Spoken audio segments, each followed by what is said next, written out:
most business owners never cross the stage 2 of their business.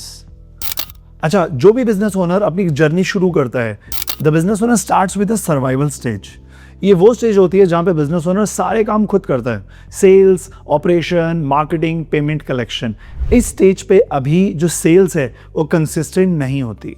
But after the sales start growing, business owner के पास funds आते हैं team build करने के लिए, and that's where the business owner goes to the stable stage, जहां पे sales stable हो गई है. बट अभी भी जो बिजनेस है वो कहीं ना कहीं ओनर ड्रिवन है. मतलब owner is the centre point of the organisation. अगर ओनर 10 दिन के लिए डिसअपियर हो जाए तो वो स्टेबिलिटी को सर्वाइवल में कन्वर्ट होने में ज़्यादा समय नहीं लगेगा, राइट? अच्छा, ये जो स्टेज है स्टेज 2, ये मेमोरी डिपेंडेंट स्टेज है. मतलब इन दोनों स्टेजेस में अगर आपको चीज़ याद रह गई तो हो जाएगी, और अगर याद नहीं रही तो काम नहीं हो पाएगा. After that stage 3 is called system. यहाँ पे बिजनेस ओनर जो है वो 4 टाइप के सिस्टम इंप्लीमेंट करता है. पहला सेल्स का system which we call as CRM. दूसरा team management system which we call as task delegation system. Third is customer communication, customer support. वहाँ पे आप व्हाट्सएप का चैटबॉट लगा सकते हो, कस्टमर सपोर्ट फॉर्म लगा सकते हो. And fourth is the operational systems, जहाँ पे कैसे इंक्वायरी से लेके फाइनल डिलीवरी तक का प्रोसेस आप मैप कर सकते हो. अच्छा, जब बिजनेस ओनर सिस्टम ड्रिवन बन जाता है तब जाके जो बिजनेस है वो एक प्रोसेस की तरह चलता है रेदर देन मेमोरी.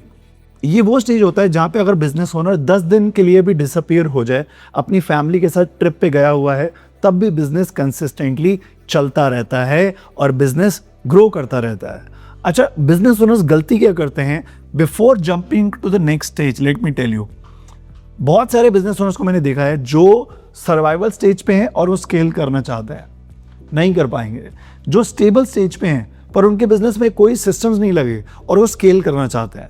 जब ये 2 stages without going to third stage 4th stage पे आना चाहती हैं तो वहाँ पे प्रॉब्लम हो जाती है, वो स्केल नहीं कर पाते. एंड देन दे वंडर कि क्या मार्केट छोटी है या मार्केट डाउन है या गवर्नमेंट उन्हें सपोर्ट नहीं कर रही है या एम्प्लॉयज अच्छे नहीं हैं.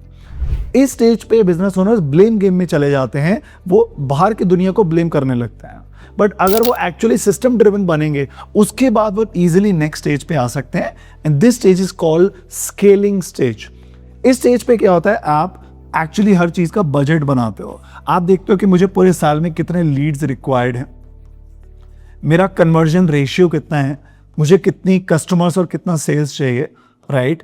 और इसके साथ साथ मैं कैसे अपनी कंपनी में एक लीडरशिप क्रिएट कर सकता हूं जहां पे हर कोई टीममेट, तो सीनियर टीममेट है, वो अपने बिजनेस के, अपने डिपार्टमेंट के जो KPIs हैं उनको अचीव कर पाए on his own, on her own, right? Scaling जो स्टेज होती है वहाँ पे बिजनेस ओनर एक इकोसिस्टम बनाने की कोशिश करता है, जहाँ पे जो मार्केटिंग हेड है वो अच्छे से मार्केटिंग करे, सेल्स हेड अपनी टारगेट्स अचीव करे, ऑपरेशनल हेड क्वालिटी प्रोडक्ट और सर्विस को डिलीवर करे, राइट? अच्छा, लीडरशिप अगर आप स्टेज 1 पे बनाने लग जाओगे तो आप सर्वाइव नहीं कर सकते.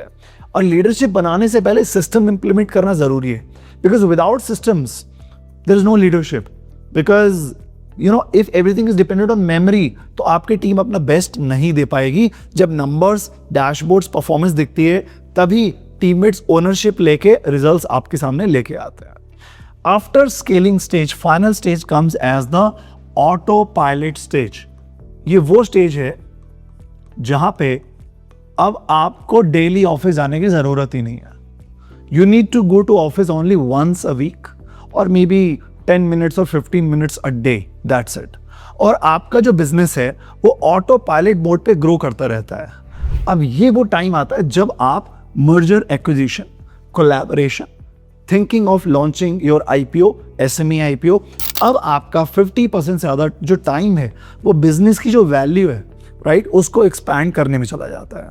तो वो स्टेज होती है जहाँ पे आपको सब नंबर्स क्लियर हैं, यूर लीगली ऑल गुड, और आप अपनी कंपनी का IPO, SME IPO या फिर अपनी कंपनी को किसी बड़ी कंपनी के साथ कोलैबोरेट करना चाहते हो, राइट? यहाँ पे आप from one city you think of going to multi cities, multi states and even multinational as well. अच्छा, ये जो 5 जर्नीज हैं, राइट, इसके लिए I recommend you to read a book this book is called E Myth. E Myth is written by Michael E Gerber, जिन्होंने इन stages को बहुत ब्यूटीफुली एक्सप्लेन किया हुआ है. और जब आप ये बुक पढ़ेंगे आपको बहुत क्लैरिटी मिलेगी. बाय द वे, अगर आप चाहते हैं कि ऑटोमेशन के थ्रू ये बिजनेस आपके चारों पांचों स्टेजेस क्रॉस हो जाएं, then go to automatebusiness.com and attend our upcoming business automation master class. इस मास्टर क्लास में यू विल लर्न कैसे आप अपने टीम को ऑटोमेटिकली टास्क डेलीगेट कर सकते हो, कैसे उनको व्हाट्सएप पे ऑटोमेटिकली रिमाइंडर्स जा सकते हैं, आप अपना सेल्स डिपार्टमेंट कैसे ऑटोमेट कर सकते हो, राइट, कैसे राइट सीआरएम इंप्लीमेंट हो सकता है, आपके कस्टमर्स को कैसे ऑटोमेटिकली व्हाट्सएप पे रिमाइंडर्स जा सकते हैं, and without you being involve कैसे आपके कस्टमर को व्हाट्सएप से ऑटोमेटिकली सपोर्ट मिल सकता है, और कैसे आप अपने पूरे स्टाफ की department wise, teammate wise performance देख सकते हो. If you are new to my channel, please make sure that you subscribe to this channel, because our mission is to help 1 million MSMEs. And if you like this video, make sure you like it, share this with other entrepreneurs. Tell me in the comment box, what are your challenges? I'll read those challenges and I'll come with the very unique videos. All right. See you in the next video. Thank you so much.